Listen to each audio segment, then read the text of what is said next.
Hey everyone, and welcome back to Doom. Play some more of this.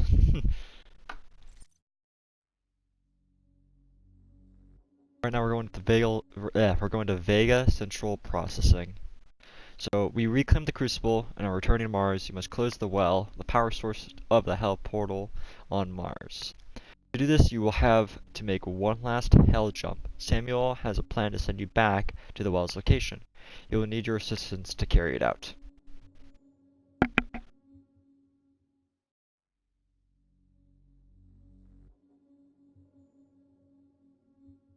But before we do that, I might as well read up on some of the demons that we've encountered.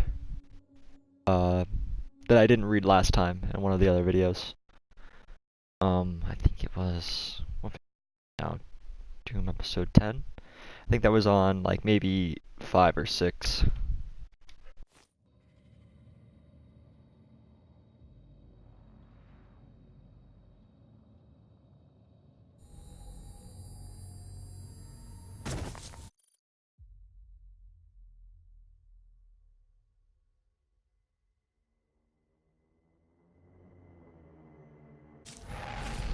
You have the Crucible, and with it the means to contain the power of the well. We have a plan to send you there. Vega will walk you through the process.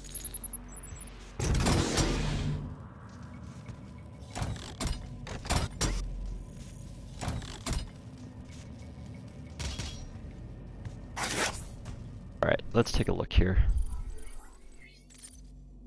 Alright, the Summoner. The Summoner, a cunning adversary, is primarily a defensive summoning unit. As the Summoner horde swarms the enemy, the Summoner sustains the battle by opening a rift to Hell and calling forth reinforcements.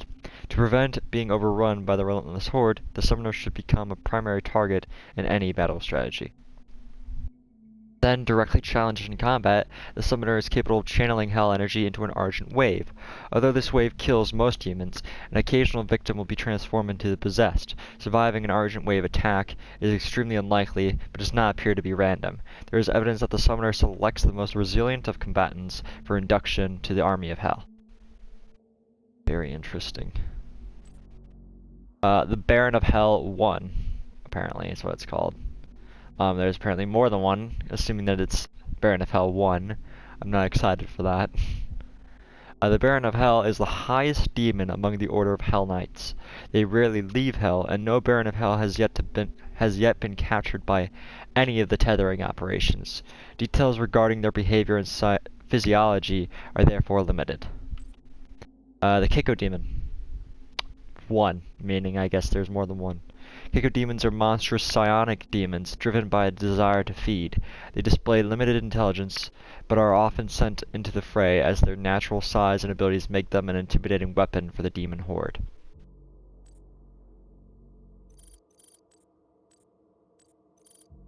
When a Keiko demon senses the presence of the living, it will hunt them relentlessly until it gets close enough to gnaw on them using an impressive set of mandibles. To aid the hunt, the Keiko demon has a psychoactive narcotic bile which it spews at range. On contact, this bile inhibits the perception of the target and compromises movement. The effects wear off after a few moments, which is often enough time for the lumbering beast to get within bite range. Interesting. Before I do that, okay. The Cyber Demon. Considered to be the most significant marker of success in the development of Argent organic research, the Cyber Demon is the flagship creation of the Lazarus Project. The symbiotic union of a Balgar demon, Balgar, whatever you want to say, found during the second Project Lazarus manned expedition MTC 2148-177, and an Argent accumulator, this beast is capable of withstanding so much punishment that the creature must be kept in a permanent suspended animation. Repeated attempts to subdue the beast prove unsuccessful, as when exhausted, the Cyber Demon simply replenishes its life force from the accumulator and attacks again with greater ferocity. Only by removing the Argent implant can the beast be restrained. The Cyber Demon remains in stasis until a suitable method of control can be found. The Corax tablets discovered during the UAC automated survey of 2143 mention an ancient battle in the Titan's realm during the Third Age. An expedition To the plains were covered several relics, including the petrified remains of a massive shadow lord believed to be an ancient Balgar demon. Researchers in the Lazarus labs began work on piecing the creature back together. At first, the project mandate was to construct an educational, inspirational exhibit. However, the focus quickly shifted when an attempt to meld the petrified tissue uncovered that exposure to small doses of plasmatic argent energy would reanimate the relic. The potential of creating living, growing tissue from the relic and the lure of an ultimate battle demon was too enticing to pass up. The project team quickly shifted direction to begin work on melding the ancient remains with high-tech weaponry. During the Cybernet Demon reanimation project, the beast was kept alive by controlling the amount of plasmatic argent energy it received. This kept the beast in an effectively brain-dead state while additional components were cybernetically implanted. A neural pathway was created between the creature's brain and the argent accumulator, allowing the creature to administer argent power to any part of its body as needed. In hindsight, the neural pathway was a mistake, as once the pathway was active, the dormant beast immediately administered an argent surge to the medulla oblongata, which allowed it to restore motor function. Once active, the circulatory system quickly restored, and the beast achieved full motor function within a few minutes. It is only through the bravery of Follower Jacobson that the beast was contained. Follower Jacobson willingly gave his own life as bait when he lured the giant cyber demon into holding pen 6, where it could be contained. Unfortunately,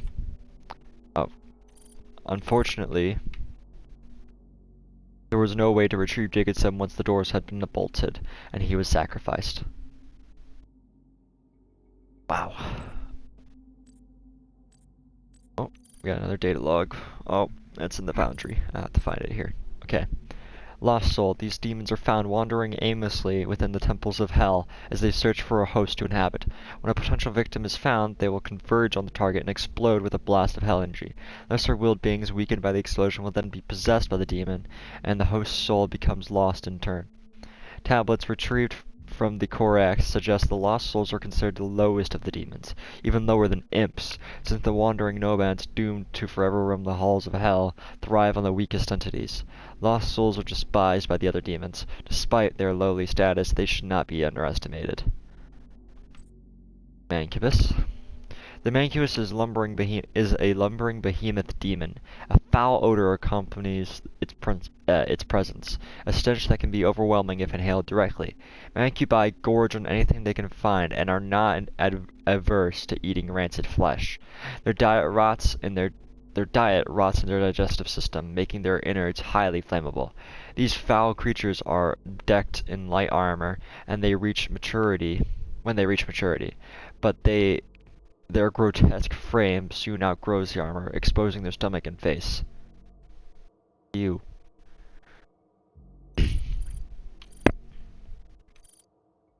Their bizarre physiology can also be their undoing. The putrid skin covering their soft belly is easily pierced. When exposed, their organs will explode violently, showering a sizable area with their revolting and toxic innards. Pinky. This is a pinky demon. Oh, this is the first entry. Okay, so there isn't more than one of these demons. They're just entries. These demonic animals are unnamed by those in hell. They were colloquially named pinkies due to their unusual skin pigmentation. When first discovered by the Lazarus Project's tethering operation, MTC 2146/351, their aggressive nature against the living is well documented. Pinkies will charge once their prey is detected, using their cordial bone plate that covers their face as a battering ram. They accelerate quickly but have limited control when charging. Their ability to stop quickly or turn makes them vulnerable to charging over ledges or into hard surfaces, stunning them. At close range, the Pinky has a significant bite, which it will use to fend off attackers. They have limited visual perception and relying primarily on pheromone detection to locate enemies. The thinner skin on their flanks does not offer as much protection and should be considered a point of weakness. Gnawed carcasses of pinkies have been extracted from portals, suggesting that they are considered a delicacy in hell. Revenants are UAC military operatives that have been methodically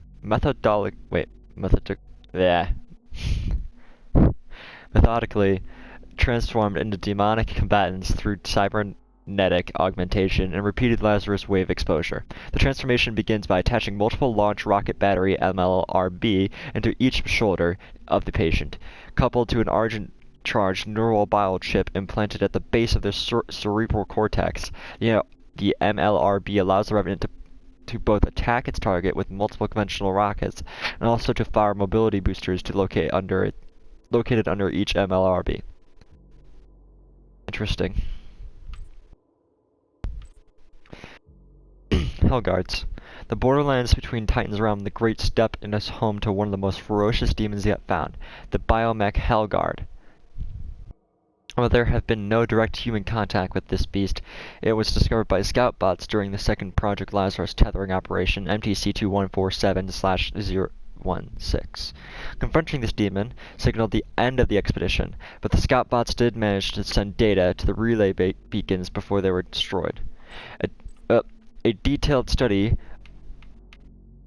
of the few video frames that were captured before the equipment was destroyed revealed the Hellguard is actually a parasite housed within a bone and keratin exoskeleton. The parasite, imbued with enormous quantities of hell energy, provides power to the Hellguards and controls its actions entirely. Before entering the exoskeleton, the Hellguard exoskeleton is a lifeless husk. Attempts to retrieve the parasite alone have proved fruitless, as the uncoupled demon is too weak to survive passage between dimensions. Once coupled, however, the demon presents a daunting and relentless enemy. Anything else that I should know? A second one here for this one. Recent dissection of the captured Hellraiser has revealed a remarkable embryogenesis between the 3rd and 8th week of development, as parasitic Hellraiser will seek out a suitable host and cremate from within. As the Hellraiser matures, the host's arm ossifies into a beam weapon. Simultaneously, a pyrolyzed host becomes capable of withstanding the extreme temperatures generated during the repeated accumulation of Hell energy. The Hellraiser has not yet been observed outside of Hell, and further investigation is planned for the next tethering operation. The possessed security will keep an optimal distance from its target. If the target gets too close, the possessed security will attack with a ferocious shield, bash, and then retreat to a preferred engagement raid. Possessed security have only been observed using the DS-117 UAC shotgun and shield outfit, which suggests that their ranks are exclusively created from members of the Special Forces military unit called the UAC Neo-Phalanx. The Neo-Phalanx is used exclusively as military defense for remote UAC colonies. The Cyber Mancubus. The Mancubus strain of a demon has long been a subject of fascination. Among Lazarus Project scientists eager to understand the biology of these creatures, a team of biogeneticists, led by Dr. Pierce herself, was formed to research and manipulate the behavior and effect of the creatures. The work of Dr. Pierce and her biogeneticists proved successful, and several cybernetic Mancubi are currently held in captivity within the Lazarus Project laboratories. They are held under the strictest UAC security protocols, so there is no chance of an escape citation needed. A Spectre. The Spectre is an unfortunate result of a misguided attempt to genetically modify the Pinky. Several Pinkies were gathered during the first Lazarus Project tethering operation for MTC-2146/351. 4 of the captured beasts were vivisected, while 3 of these experiments resulted in the death of the subjects. 1 resulted in a Pinky with limited psionic abilities. In an attempt to increase its ocular capacity, the optic nerve of the Keiko demon was transplanted into the Pinky. After the operation, the animal was returned to its enclosure to recover. It is believed that the beast was accidentally released from its pen when its keeper, thinking the invisible Spectre had escaped, opened the gate. Several months after the first Spectre went missing, the second tethering operation, MTC-2147/016, captured 2 fertile specimens. Presumably, the original Spectre wandered into Lazarus' Wave testing facility and was teleported back to Hell by a summoner. It is unknown how the Spectre managed to breed, but the psionic traits has carried to the offspring. Besides psionic invisibility, there are no known differences between the Pinky and the Spectre. Yeah, they're just slightly invisible. That's fun. Anything else? Nope, that is it. Okay, back to the game.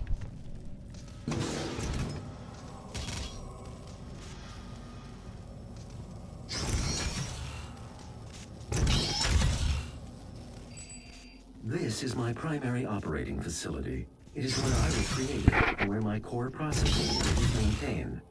It takes approximately 2.4 terawatts of power to sustain my operational capabilities, but it has been decided that we can use that power to send you to the source of the portal. I will not survive the procedure and am unable to self-terminate, so I will walk you through the process. All interior and exterior facility doors have been secured. You will need to begin by finding a way in and disabling the security systems. Okie doke.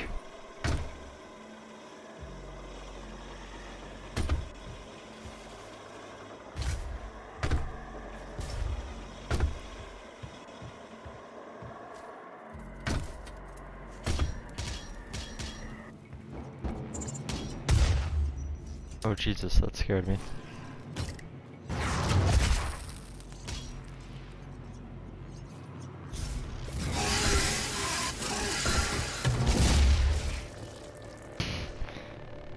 Game's fun.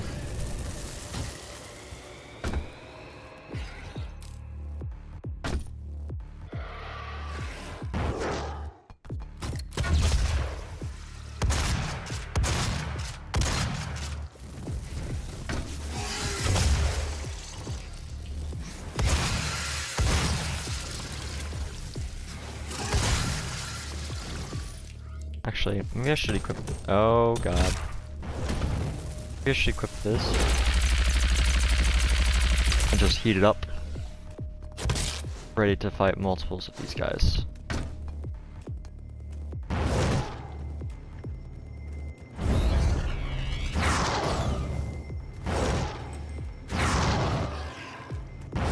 Nope. Oh well.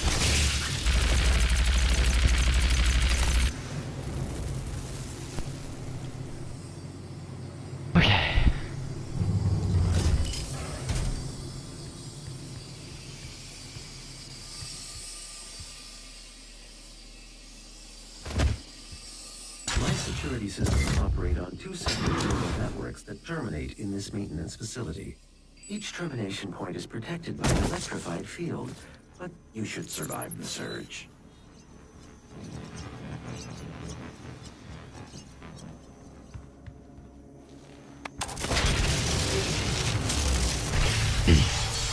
Primary neural security network offline.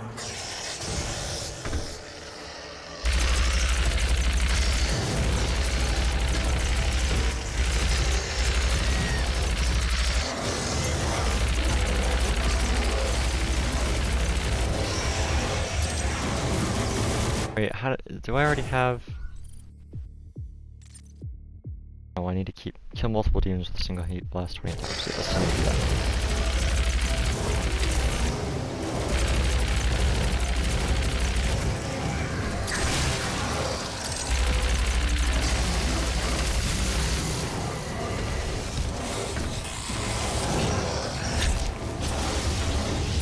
Ah, god damn it.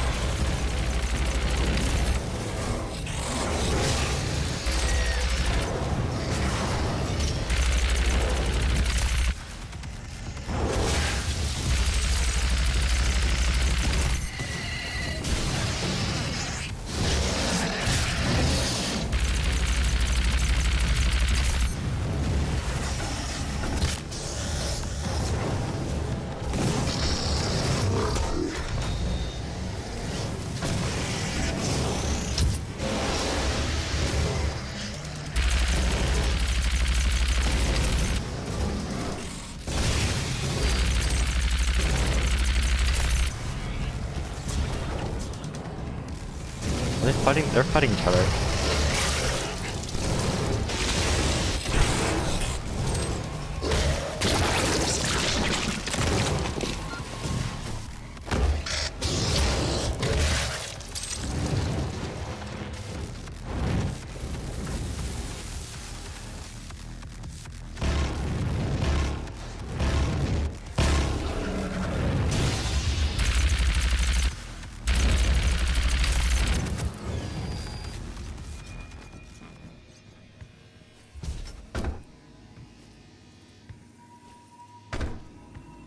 Before I go over there, let me just For hell of my ammo. Gather this shield. Any more shield?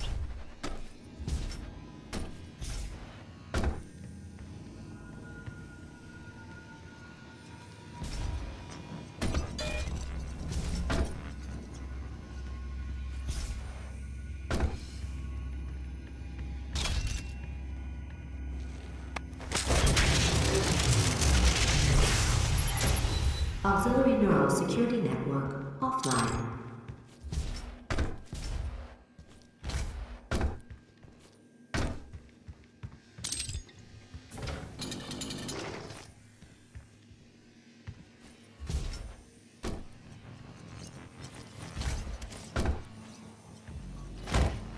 My vital operating systems are now vulnerable. I recommend destroying my coolant system first. This will accelerate the destabilization process.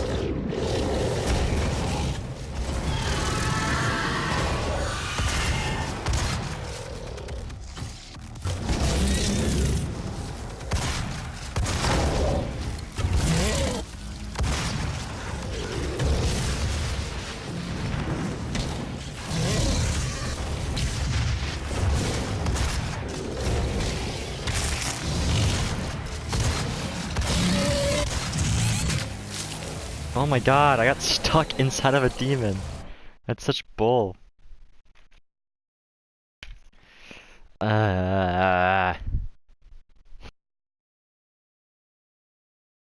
Hopefully this episode isn't too long.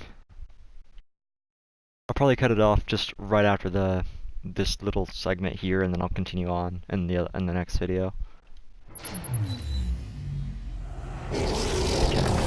Get these.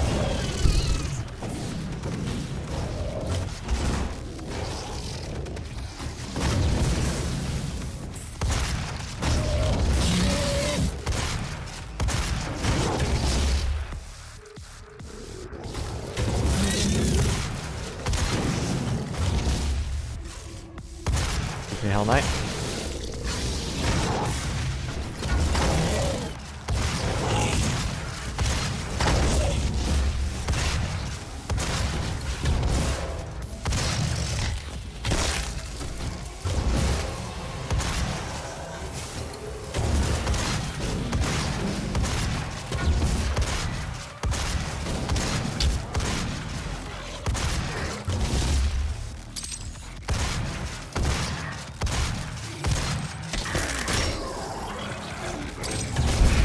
No.